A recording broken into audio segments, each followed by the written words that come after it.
team, I hope that you are all well. Today is Monday and I'm here to start a new weekly reading vlog, and this one, as you can tell from the title, is another Do My Friends Know My Reading Tastes? And this time we're going with Maddie. So I'm really excited. I should have sorted this out before I came on here and started this video, but as always, I am a mess. So is anybody surprised? Probably not. So if you haven't seen the first one in this series, I did do Becca from Becca in the Books, not in that way, but I basically asked Becca, this was kind of like grown from her brain as opposed to mine, but I did ask Becca if she could recommend me a book that she thinks I'm gonna love, a book she thinks I'm gonna not like, and then a book that she's unsure about. So I've asked Maddie to do the same because I really enjoyed doing the first one and you guys seem to enjoy it as well. So I've asked Mads to do the same, and she's come back to me with a reasonable stack of books. So for the book that she thinks I'm gonna love, it's a book she's not even read yet. We're gonna buddy read it this week, but it is Wolfsong by TJ Clune. Now, I say buddy read it this week, but chances are she'll probably end up taking longer over it than I will because I just want to try and do this reading vlog in a week. So this is Wolfsong by TJ Clune. This is queer. I believe it's got wolves in it or shifters or something. I know nothing else about it, but I've heard incredible things. This one was gifted to me by Ro, so thanks Ro for gifting me this one. I really do appreciate it. I know Ro loves this series and she's been essentially screaming at Maddie to read it for ages now, and also obviously me. So on the back it says, Ox was 12 when his daddy taught him a very valuable lesson. He said that Ox wasn't worth anything and people would never understand him. Then he left. Ox was 16 when he met the boy on the road, and the boy who talked and talked and talked. Ox found out later the boy hadn't spoken in almost 2 years before that day, and the boy belonged to a family who had moved into the house at the end of the lane. Ox was 17 when he found out the boy's secret, and it painted the world around him in colours of red and orange and violet, of alpha and beta and omega. Ox was 23 when murder came to town and tore a hole in his head and heart. The boy chased after the monster with revenge in his blood-red eyes, leaving Ox behind to pick up the pieces. It's been 3 years since that fateful day, and the boy is back, except now he's a man, and Ox can no longer ignore the song that howls between them.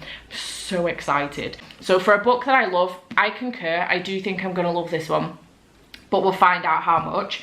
And then for a book she thinks I'm going to hate or dislike, she's picked A Dark and Hollow Star by Ashley Shuttleworth, which is queer. I believe that this is like a combo of City of Bones, so like The Shadowhunters by Cassandra Clare, and something else. So I'm not sure. It's fae, and I'm a little bit nervous that she thinks I'm not going to like this one, because I was really excited about this one because it says The Cruel Prince meets City of Bones. So I've enjoyed both of those series in general, as well as the books.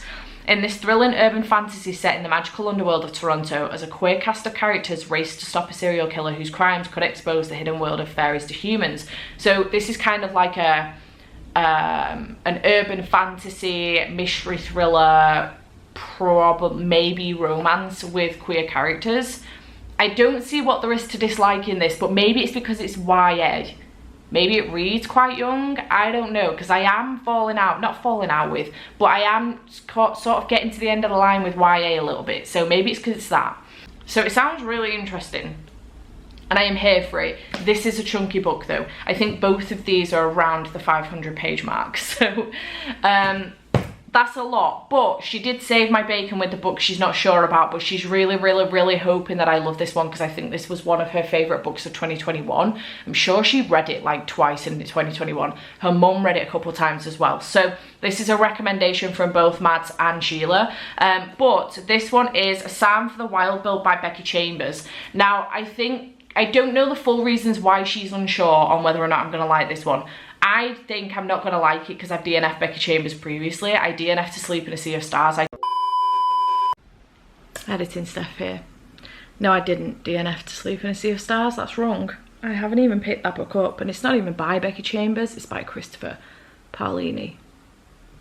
I'm a fucking idiot. I meant The Long Way to a Small Angry Planet. Everything else I say from this point onwards is correct. Just not the title of that fucking book. And if I do this throughout the rest of the vlog, just know I don't mean To Sleep in a Sea of Stars, because that's not the right book, clearly. I'm just a fucking idiot. Got about 300 pages in, DNF'd it. I was so fucking bored.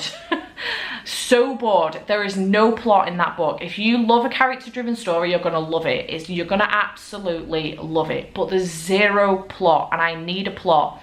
Even if it's heavily character-driven, I need a plot. But there was no fucking plot whatsoever. I was so bored. But this is a novella, so it is 147 pages, so it's not that long. There is an audiobook on script for it, so I'm hoping that that will help me get through this. And on the inside of the dust jacket, it says, Hugo Award winner Becky Chambers gives us hope for the future in a delightful new series. It's been centuries since the robots of Panga gained self-awareness and laid down their tools. Centuries since they wandered en masse to the wilderness, never to be seen again. Centuries since they faded into myth and urban legend. One day, the life of a tea monk is upended by the arrival of a robot, there to honour the old promise of checking in. The robot has one question: what do people need? But the answer to that question depends on who you ask and how. They're going to need to ask it a lot. To be fair, it does sound really interesting. I hadn't realised, but it says a monk and a robot book. An optimistic vision of a lush, beautiful world by Martha Wells. So yeah, I don't know how I'm going to feel about this one. On the basis of DNF from Becky Chambers before, maybe I'm not going to like it, but it sounds interesting, so maybe I might. She could be right with this one, with being on the fence. So those are the 3 books I'm planning on reading this week. I do plan on starting them today. I have split both the chunky ones up, Wolfsong and Dark and Hollow Stars, up into 5 days because the boy's off work this weekend and I don't get to see him a lot because he works every other weekend. So I will be with him this weekend, but if he's on the PlayStation a lot, then I'll get a chance to read. If not, I won't. So I want to try and get through as much of these as I can in the week, and then Sunday will probably be like the last day that I get to read some. So that's my plans for reading this week, but I do have some parcels to start us off for the week, because why wouldn't I? So let's give these an unboxing. One of these is a pre-order from Waterstone, so let's find out which one, because it's shameful how many pre-orders I have from Waterstones at the moment. Because I just keep adding to my pre-orders. I think I might have 4 different lots of pre-orders in there now. I did get triple points on one of them though, and double points on another, I think, so I'm not too mad about it.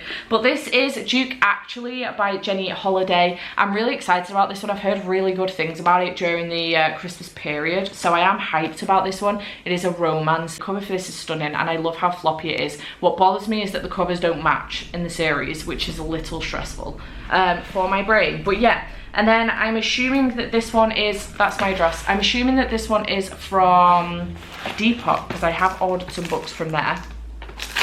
Yes. Okay, so have a little obsession, it's unnecessary, but I have a little obsession with the Book of the Month books and how they look.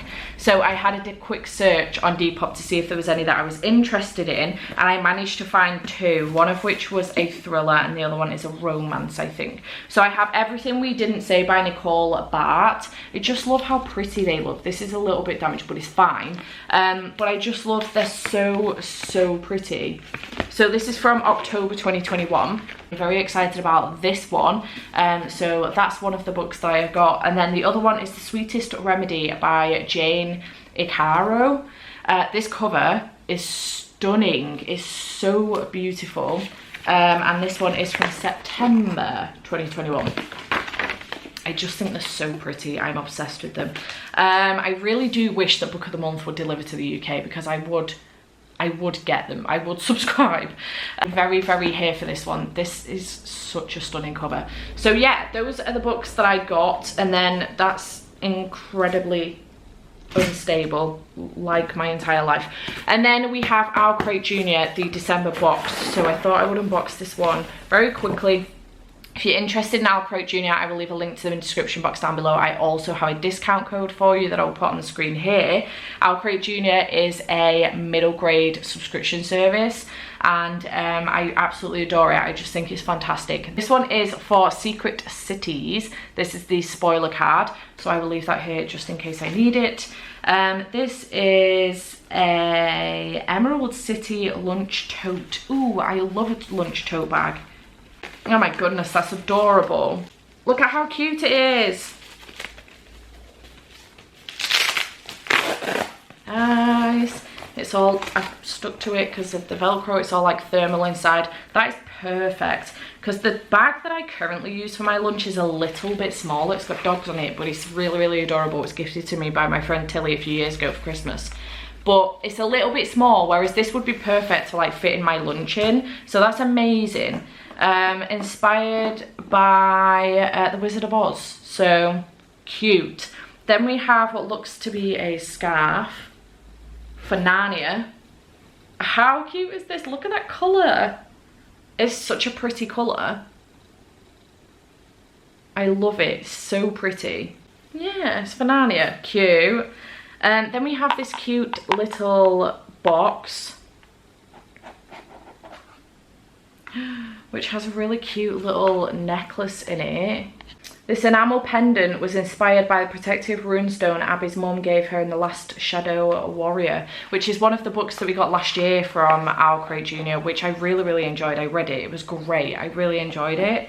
Then we have a Jigsaw Rivendell puzzle. Hike the misty mountains to the edge of the Brunnen River, and you may be lucky enough to discover the secret elven land of Rivendell, a beautiful haven of peace and learning. This Lord of the Rings inspired puzzle was designed by Sam Dawson. I assume this is what it's going to look like.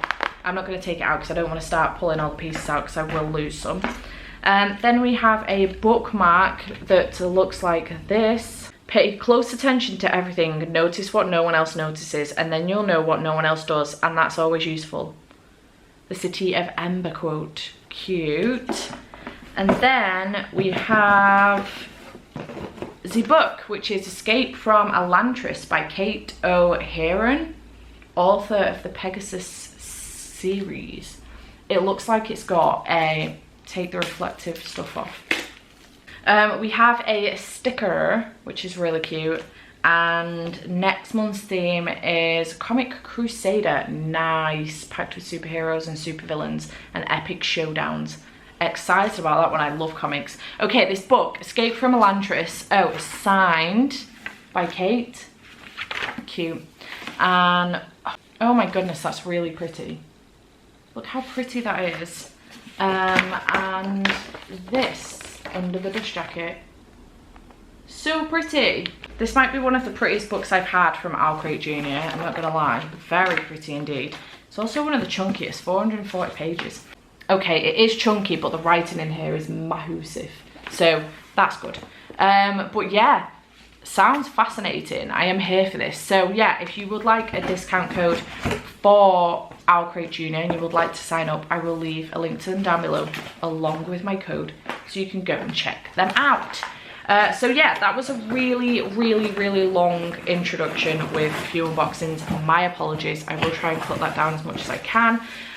But yeah, I'm excited. I'm going to go now. I've got some editing to do for the day and a bit of work. So I'm going to go and I will check back in with you when I've started some of these books and let you know how I'm getting on. A little longer than a few minutes later. Okay, hello. A little bit of time has passed. Not much. It's still Monday. But it's 8:25 and I have started reading. I decided to start on A Dark and Hollow Star by Ashley Shuttleworth, which is the book that Maddie thinks I'm going to dislike. I am currently 62 pages in and I haven't the foggiest on what's going on. I haven't got a clue.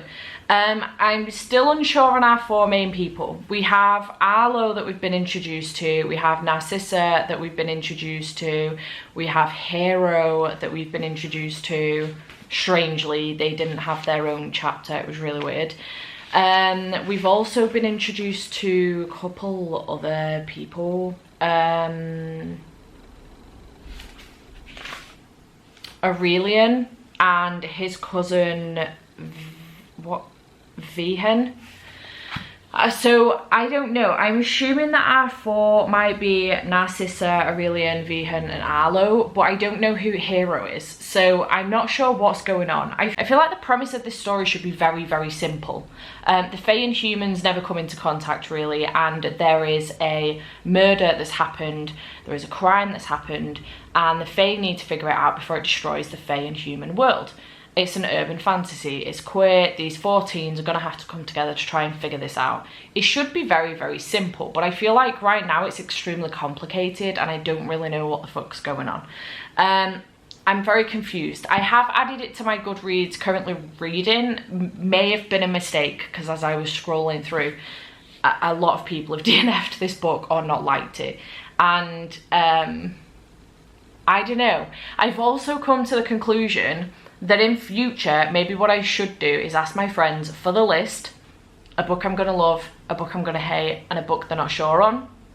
But when you give me the list back, don't tell me which is which. Because I feel like I've gone into this book negative, already knowing that I'm not gonna like it, and that doesn't work out well. Ironically enough, I went into Red Rising thinking I was gonna love it, despite the fact that Becca told me I was gonna hate it. And I did. I didn't like it. It was not on my street at all. But I've gone into this one negatively, and I don't think that helps my situation whatsoever, because it's such a chunky book as well. It's 500 pages, and I just do not have the patience. Some people have said like they DNF'd it 60% in, and I'm like, I don't have the patience for that. So I don't know what's going to happen with this. I am going to give it at least 100 pages. I will try and give it more of a chance. But yeah, I just thought I would update you. 62 pages in, I don't know what's going on. I am not particularly enjoying it because I'm confused and we're following a lot of different people. But yeah, that is how it's going so far. Not great, but it's we continue, you know. Oh Jesus. The next day. Okay, good morning. It is Tuesday. I am working from home again today.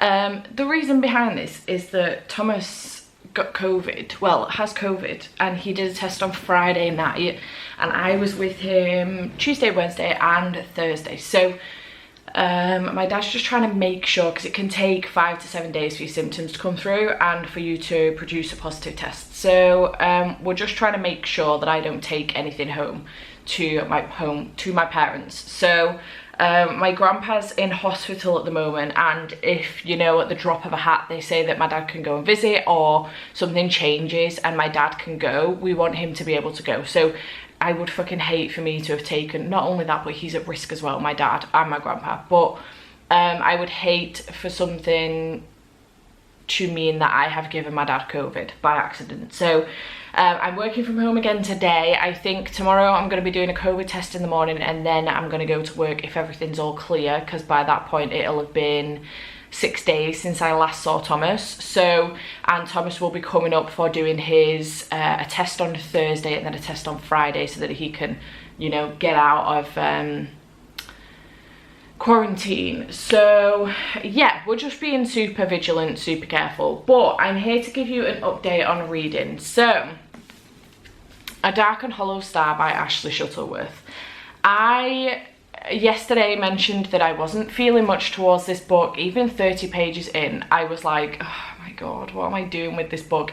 And it's such a shame, because I was saying to you yesterday when I was reading this out that I don't understand why Maddie thinks I'm not going to like this, because it sounds right up my street. Combo of City of Bones and The Cruel Prince, which I loved both of those. I really enjoyed them. If there's a YA series that I enjoy, it's the Mortal Instruments and also the Folk of Air series. So why would I not like this? However, I don't like this. I got a lot further in. I gave it way more of a chance than I thought I was going to. And I got to page 154. So I did get a decent chunk in. Bear in mind, this is an almost 500 page book. And by almost, I mean it is, oh, hang on. By almost, I mean it's 499 pages on the last page of the story, but including acknowledgements and about the author, we are on page 504. So this is a 500 page book. Book one of a quartet. So bear that in mind going into this. I'm already 155 pages in. I am not enjoying it. I am not going to continue with the series, even if I finish it. So I kind of don't see the point in continuing. So here's what's up. We're following 4 different characters. Our 4 different characters are Arlo, Narcissa, Vihan, And what is his buddy called? Because I cannot for the life of me remember. Don't even really remember the characters' names properly. Vihan, and he is with Aurelian. So those are our 4 main characters, I think. I figured out who Hero is. He was someone else that I thought we were following, but he's just, it's on occasion we get some stories from him. But I think that's a in the past story.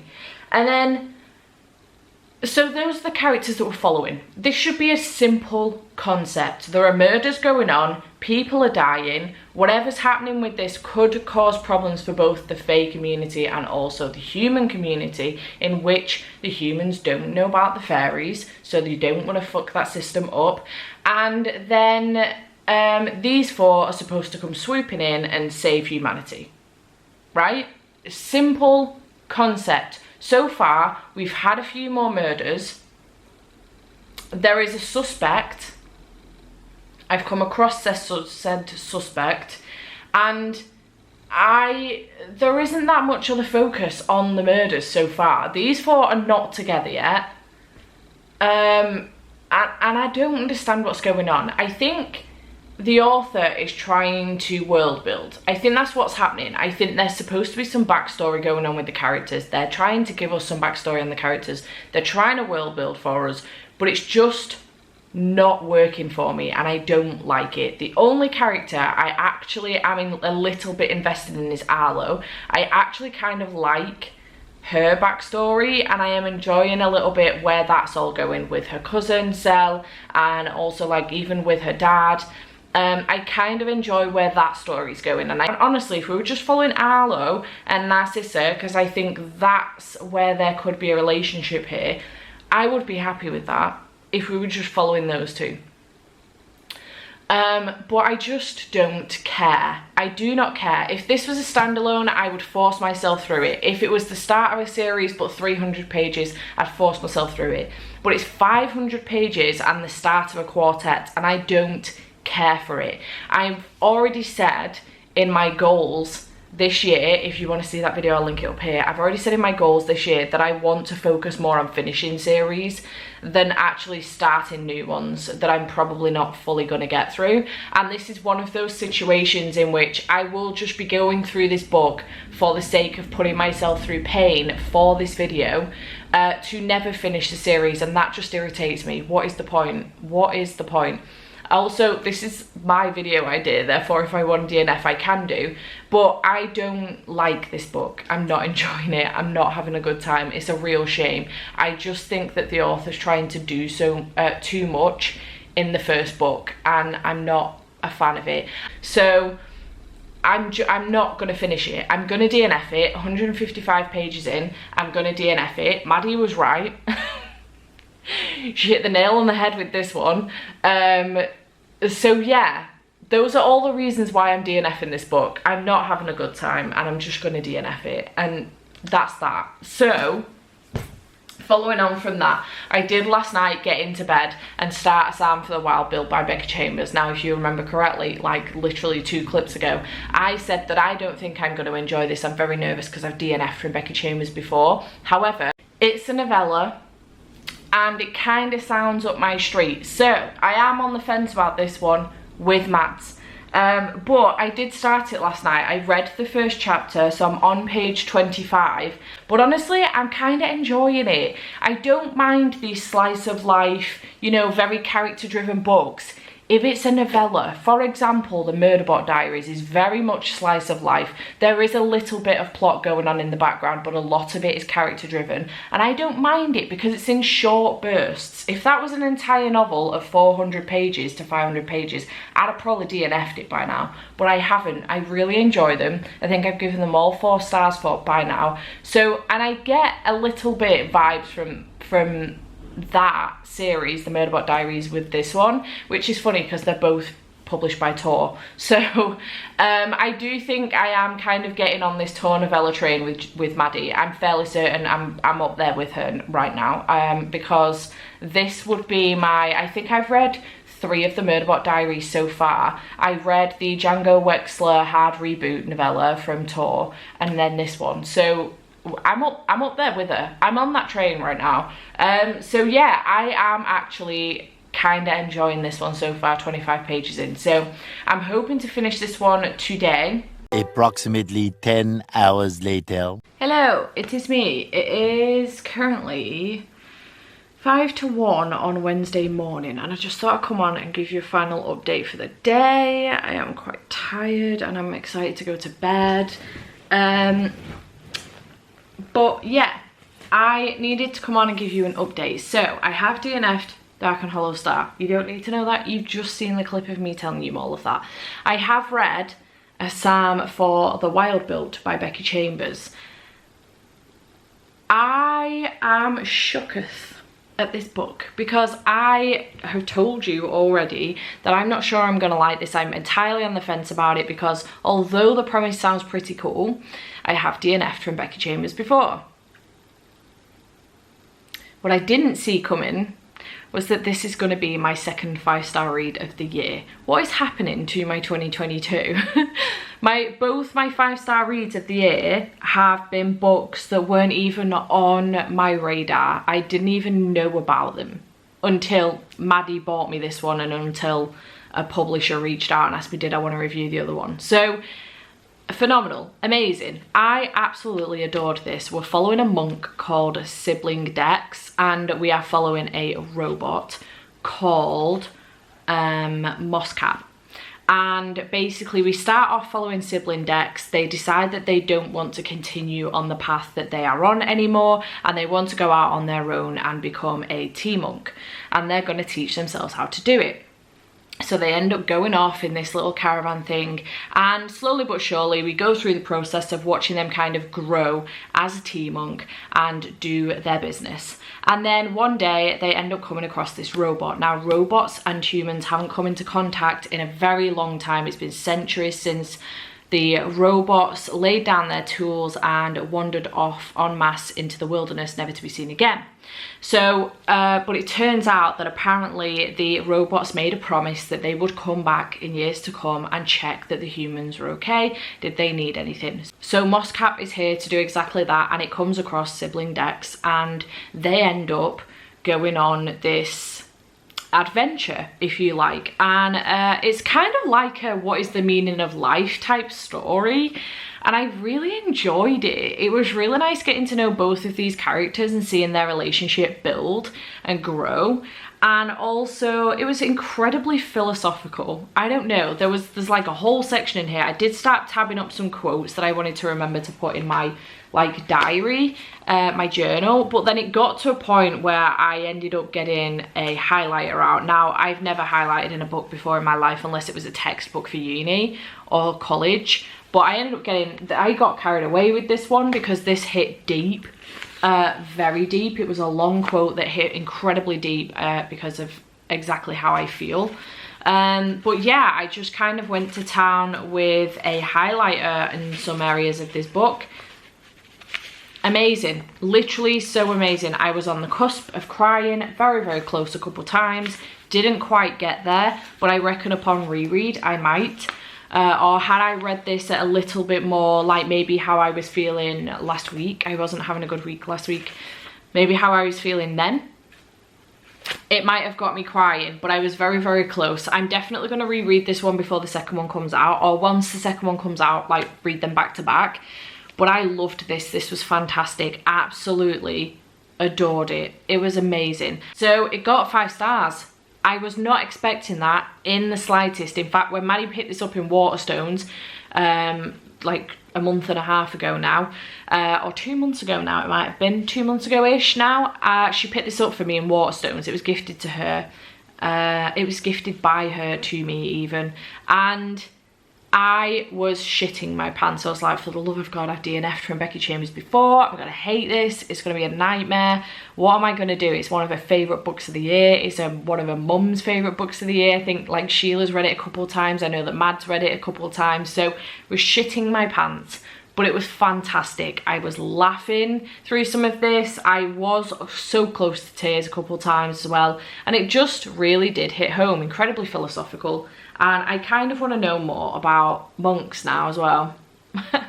So I kind of want to read into them a little bit. I am aware of like Jay Shetty, who used to be a monk. He used to practice as a monk, and I know that he's got a book, so I may go and have a butcher's at that possibly and have a read into that. But I kind of want to do a bit more research on monks and stuff. I find their practice fascinating, and I would love to know more about them. So I just really enjoyed this. This was great. It is queer. The main character is non-binary, and we obviously have a robot in here too. So I just loved this. It was fantastic. Absolutely adored it. Was not expecting that whatsoever. And I actually am considering now giving To Be Taught If Fortunate a go as well by Becky Chambers. I actually thought that that book was part of the Wayfarer series, and it's not. Apparently it's a standalone. So I kind of want to give that a go as well and see if I like that one, because that's a small one as well. I think it's only about 110, maybe a bit longer pages. So I kind of want to give that one a go and see if I like it, because I really didn't like I want to say To Sleep in a Sea of Stars every fucking time. That's not the right book. That's by Christopher Paolini. Long Way to a Small Angry Planet. I ended up DNFing it. I just didn't care. But I loved this. This was fantastic. And then I have started Wolfsong as well. I'm not that far in. I'm only 20 pages, but I have started it. And so far, so good. I will say the writing style in here is a little bit odd. I don't know what you call it, if it's got a specific name, but it's like, you know, a sentence of 4 words, a sentence of 3 words, a sentence of 5 words, a sentence of 2 words. It's like choppy. I don't know if that has if it's a specific writing style or not, but I think it's like through the whole book as well. And there's pages in here where it's just, you know, it's very dialogue heavy, which I don't mind in the slightest. But for example, this page is very clearly dialogue heavy, and there's a lot of that goes on in here. So we'll see what happens. I've met Ox so far, and I don't know, he's just reached his 16th birthday, and we've just found out that there is a boy moving in next door, so we'll see what happens. But yeah, that's my plan now. The Wolfsong's the only book I've got left so far. Maddie's done a really good job. She thought I was going to hate Dark and Hollow Star. Hit the nail on the head with that one. I DNF'd it, and she wasn't sure about this one, but I loved it. It was amazing. So now we're into Wolfsong, which she's thinking that it's going to be a book that I'm going to love. So we'll see what happens. I'm excited, a little bit nervous. What if I fucking hate it? I've been highly anticipating this one, so fingers crossed she's right. But yeah, I'm going to go to bed now because I'm absolutely shattered, and I will probably see you tomorrow. So much later that the old narrator got tired of waiting and they had to hire a new one. Okay, hello. I have about 6 minutes before I have to go and get ready for JD Ray Cooks episode 1. I'm so excited. It's Thursday and tonight is Patreon movie watch along night. We are going to be watching What's Your Number, and I'm really excited. It's got my favourite Chris in it. But I wanted to give you a quick reading update because I have been reading Wolfsong and I am almost done. I'm 350 pages into this. This has felt very slow going. Although I read about 300 pages yesterday, it has felt quite slow. However, in a sense that it's felt like it's taken me ages to get to this point. Not in a sense that I feel like the story is necessarily slow. However, I'm really enjoying it. I've even got like my highlighter out in some places. I've tabbed a few things up. I'm really enjoying it. I'm not going to give you a full rundown because I'll do it when I finish the book. But so far, so good. Really enjoying it. Don't predict it's probably going to be a 5, but I reckon maybe a 4, and I have added the rest to my wish list. So, you know, it's going well. Yeah, that's where I'm at with stuff. So I'm going to go because I've got to get myself ready for cooking and then get myself ready for the movie. I'm really excited about the movie, and I will check back in with you later. I have salt.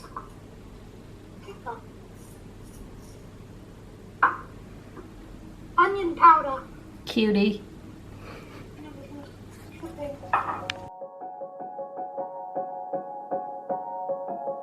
I don't wanna let you down. It's the only thing I think about every morning. You know my life ain't figured out, but I promise if you stick around it'll never get boring. We'll spend nights, cheap red wine, look at flats even though we can't afford them. I don't wanna let you down, I don't wanna lose you now.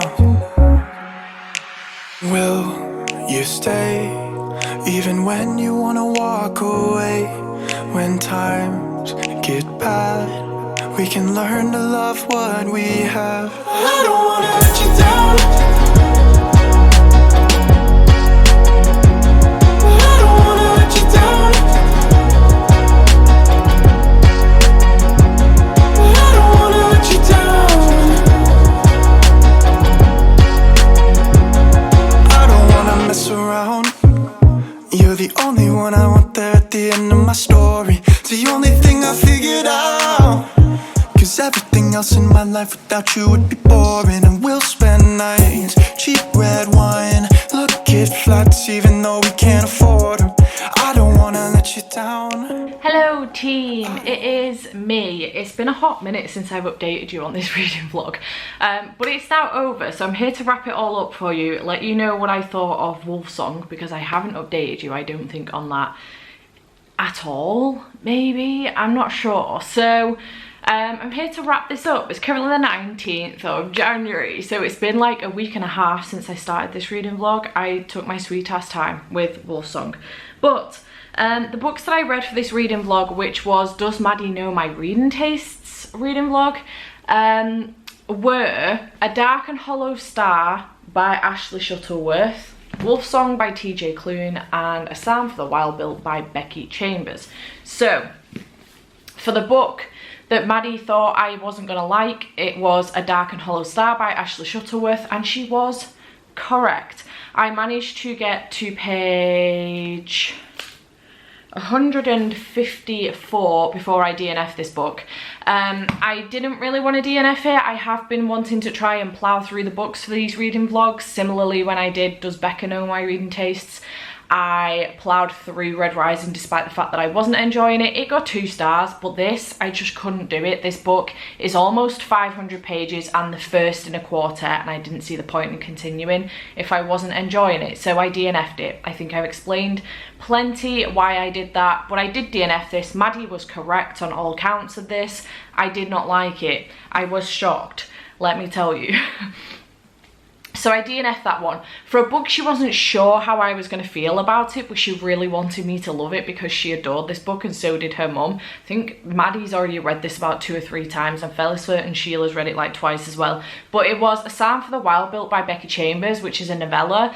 I really, really, really shockingly enjoyed this. I gave it 5 stars. It was fantastic and I really, really did enjoy it. Again, fairly certain I've banged on enough about this one, so I'm not going to go on about it anymore, but I loved it and I'm very excited for the next one to come out, so good job, Maddie. And then for the book that she thought that I was going to love, she picked Wolfsong by TJ Clune, and I did enjoy this one. I'm on the fence about it. I gave it 4 stars in the end. I enjoyed it. For the most part, it got 9s across the board on Core Pile, but for a couple of things, it got an 8. So I think it was the writing, the atmosphere, and possibly the logic, I think, maybe. The writing, more than anything, was the thing that threw me in this. It's incredibly repetitive, quite lyrical, which normally I don't like. I hate flowery writing.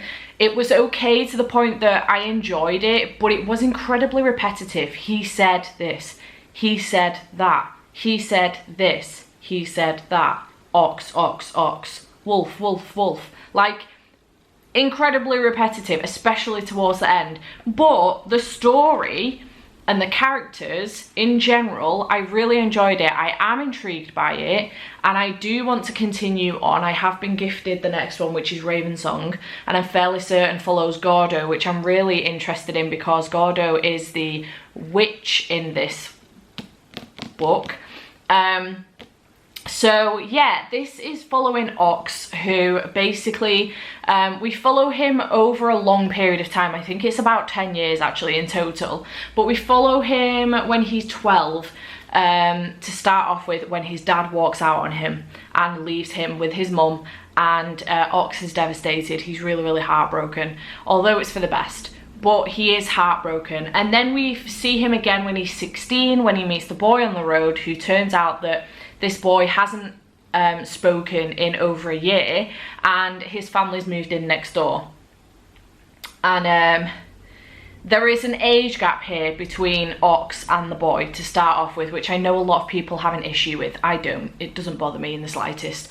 And then he was 17, so a year later when he found out the boy's secret, and he, you know, things changed for him a little bit. Not in the romantic sense at this point, but things changed for him a little bit as far as this family was concerned, and his view on the world and stuff. And then he was 23 when murder came to town and tore a hole in his head and heart, and the boy chased after the monster with revenge in his blood-red eyes, leaving Ox behind to pick up the pieces.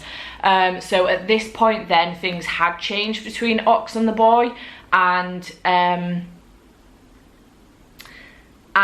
Ox was waiting until the boy was, you know, legal and of an age before things went any further, like as far as kissing is concerned, like literally as far as kissing is concerned. So although there is an age gap in here, literally nothing happened until the boy was of legal age. I keep saying the boy, he does have a name, but he's called the boy in the back of the book, so I don't want to spoil anything.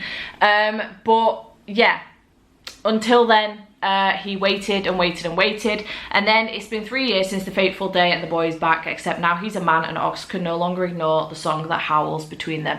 I really enjoyed this. It is a shifter romance essentially, but it's over the course of many years, and it's not your traditional shifter romance either, and I really enjoyed it. It is queer, extremely queer actually, and I just loved it. I thought it was great. The found family in here, the wolf pack energy, the alpha energy in here as well, and then the romances as well that were going on in here, and the different people that were following, and the fact that we get different books following different people as well. I'm really excited to move on to Ravensong because I really do want to read Gordo's story as well. So yeah, I am excited to continue on. I did give it 4 stars. It was great. Just the writing threw me off a little bit. It took a lot of getting used to. There were a couple of times where I thought about DNFing, but I just was so invested in the characters that I didn't want to, which is surprising. And I was intrigued by the plot as well. I wanted to see what happened and where it went. So a little predictable, but I enjoyed it nonetheless. So overall, Maddie kind of smashed this. I wouldn't say I loved the Wolf Song, sorry, but I did really enjoy it. I gave it 4 stars, so I would say she smashed this. She got this absolutely correct. She was unsure about this one, but I fucking loved it. I gave it 5 stars. And then this one, I did enjoy it. I gave it 4 stars. So she absolutely smashed this one. So good job, Mads. Yeah, but thanks to Maddie for picking those books for me. You absolutely smashed it, babe, and I adore you. So thank you so much. And yeah, I hope you have enjoyed this reading vlog. Let me know in the comments down below if you've read any of these books, or if you have recommendations for me based off of these, because I'm always willing to take more recommendations. And I shall see you in the next one. Bye for now.